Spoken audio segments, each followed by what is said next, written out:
Driving it round, it's a catch-weight contest. Youri Panada in the green, Paul Hughes in the grey with black and white trim. And we're straight down to business here in Manchester. Yeah, quick head feints from Hughes. Big baseball punch from Panada. Gonna have to keep that lead hand up though. Looking a little low right now. And for a guy who's taken this fight on relatively short notice, Josh, Panada looking in incredible shape, made the weight with no issues whatsoever yesterday. I just love that when we get guys in from short notice from France, they're usually just unbelievable. We've had some real surprises over the years. Of course, the current flyweight champion is from France. He'll be defending that belt in London, our next event, just 2 weeks' time. Nice right hand from Paul Hughes there. It wasn't just that, it was the circle out afterwards, and you saw the last baseball punch Panada threw. You know, all he did was catch Hughes' arm, because he's technically very sound in defence here. Just good structure as he marched his way forward. Got caught there, though. Yeah, good work off that jab early from Paul Hughes.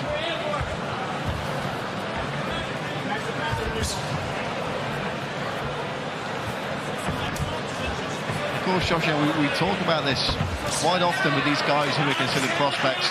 We want them to be keeping a cool head in there. What you don't want is to see all that hype and all that talk go to their heads. And, you know, to be fair to Paul Hughes, we've not seen that from him. He seems to have an old head on young shoulders, to coin a phrase.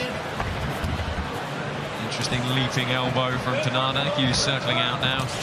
Oh, straight shot. Hughes gets caught and momentarily stopped in his tracks there. Yeah, he switched up to southpaw to try and be tricky and walked straight into it. Panada is finding the mark here. Panada's certainly not here to make up the numbers tonight. And what an occasion it would be if Panada could stop Paul Hughes here in Manchester. Yeah, it wouldn't be a bad debut, really, would it? Good body lock from Panada on the counter as Hughes closed, marching into the cage here. Head position on the inside. Let's see what he does here, whether he tries to put this on the ground or he's going to look to just maintain clinch position, strike a little bit. See Joe McColgan in the corner. Paul Hughes trying to talk him through some defense here.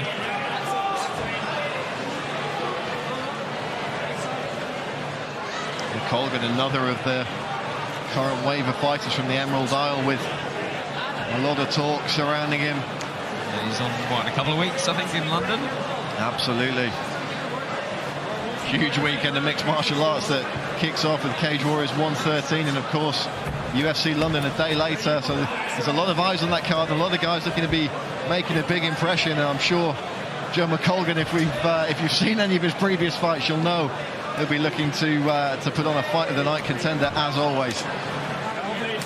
So you see, here's this example where Hughes is staying very calm and composed, but he has got to try and do something to work his way out of this position. Panada doing a good job crushing his man up against the cage here as Hughes looks to circle off. And we've got a huge card here tonight, Cage Warriors 112, and we would love to hear your predictions on social media at Cage Warriors on Twitter and Instagram, Cage Warriors on Facebook. We're on all your social channels, and we cannot wait to hear your opinions. Who takes the main event? Manel Bilic, Jack Cartwright for the bantamweight title. Feel like that caught him. I feel like Panada's breathing very heavily here. He did not like that leg kick.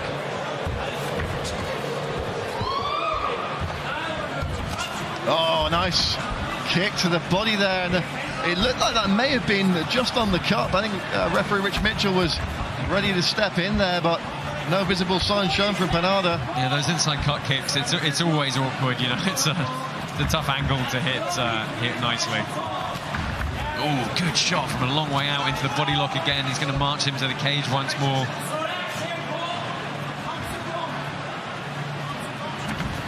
And again, good work from Paul Hughes to get out of trouble there, get his back off the cage and disengage from Youri Panada. Yeah, he did it with much greater sense of urgency, didn't he? Didn't want to waste any time there. Nice uppercut. Real cracking shot, and a body shot drops Panada. A big elbow. Paul Hughes looking to go to work here. Another big elbow. Oh, my goodness. Wow. Oh, man, Panada knows he does not want to be underneath Paul Hughes now. I don't know how that came across on the broadcast, folks, but my goodness, there was some crack on those elbows. Yeah, I think we've got a decent effects mic picking that up for you. Blimey. Well, let's take a look at some of the action from this first round. Look for the straight right hand there. Yeah, it was a jab. He just walked onto it because he switched up to southpaw, and I think just didn't protect the side adequately. He got straight stuck back in though. And it was that point in the fight, Josh, that Hughes really... Oof. Yeah, that's close. Yeah, he did indicate that it was low, but happy to carry on. And let's take a look at the end of the round here. Nice knee to the body and the elbows over the top. And this final shot here was the one that really had a lot of crack on it. Yeah, he did a good job of breaking the posture, getting his head up, but it was the awareness to throw the elbows rather than the punches in the range he was in. And you see, look, some gamesmanship coming out fast. I think he doesn't want Panada to rest. He knows he hurt him. Yeah, Hughes was absolutely chomping at the bit there, and he came out to take the centre of the cage early. You know, whether that's a case of, as you hinted at in that first round, Josh, a little bit of fatigue on the part of Youri Panada there. Yeah, it was a good check from Panada this time, though. Doesn't want to eat that leg kick again. See, Hughes has got him thinking about it, though, so he was able to go to the body when Panada thought he needed to lift his leg and check.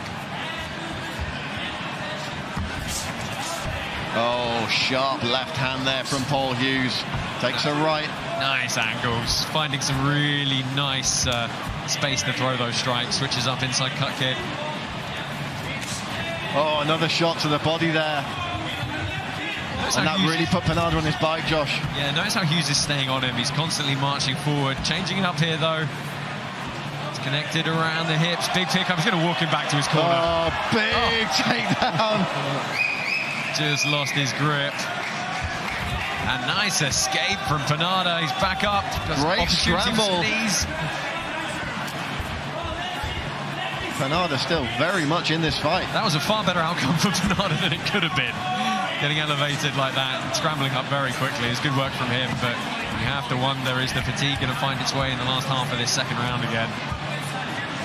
Panada still looking confident, still firing back, takes a left hook there on the chin from Hughes. Enters with the body lock, trying to march Hughes back up against the cage again, and he does so right back in his own corner. This is where Hughes has got to be careful, because he's given that body lock up, 2 or 3 times now. And luckily, Panada hasn't been able to put it to use. I know Hughes is comfortable in this position, but he's got to find that head deflection again, try and spin off. And if he likes those short elbows, when he throws them on the break, that would be great.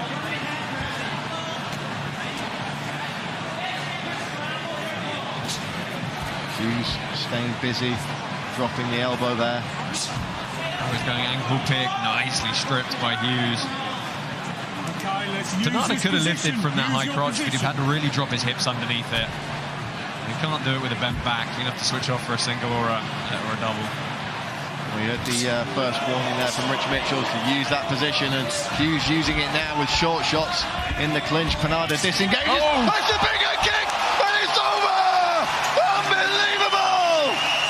Paul Hughes with the second round KO, and he makes the statement.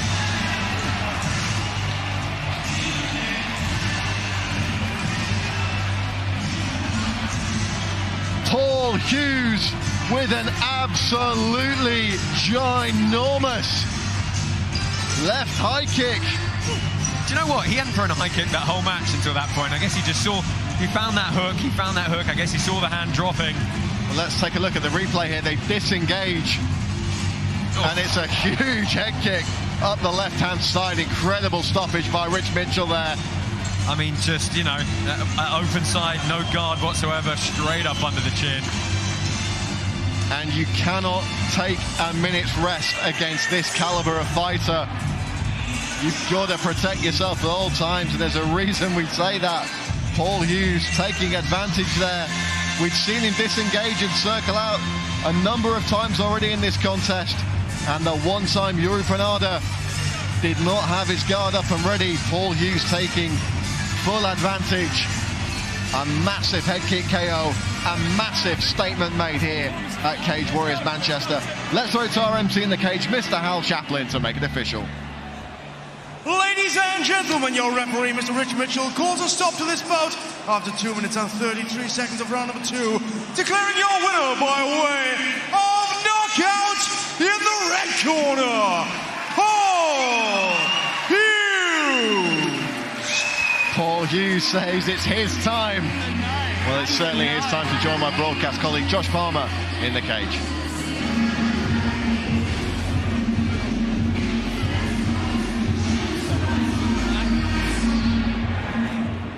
I'm here with our winner, Paul Hughes. Paul, that's another one, 5-0, undefeated. How are you feeling right now? Absolutely fantastic. I feel so good. I'm barely even breathing hard, to be honest. I wanted to come out very composed. Perhaps I was a little bit too composed in the first round because, as you said, like all of my fights have been first round finishes, so I was willing to get some cage time in tonight. But I knew after that first round I was like, right, I can pick up the pace here because I can go all day. So you seen what I did when I picked up the pace. So talk us through the finish, because you didn't really throw that head kick up until then. Did you just think the fatigue was setting in, his hands were starting to drop? Let me watch it in the camera.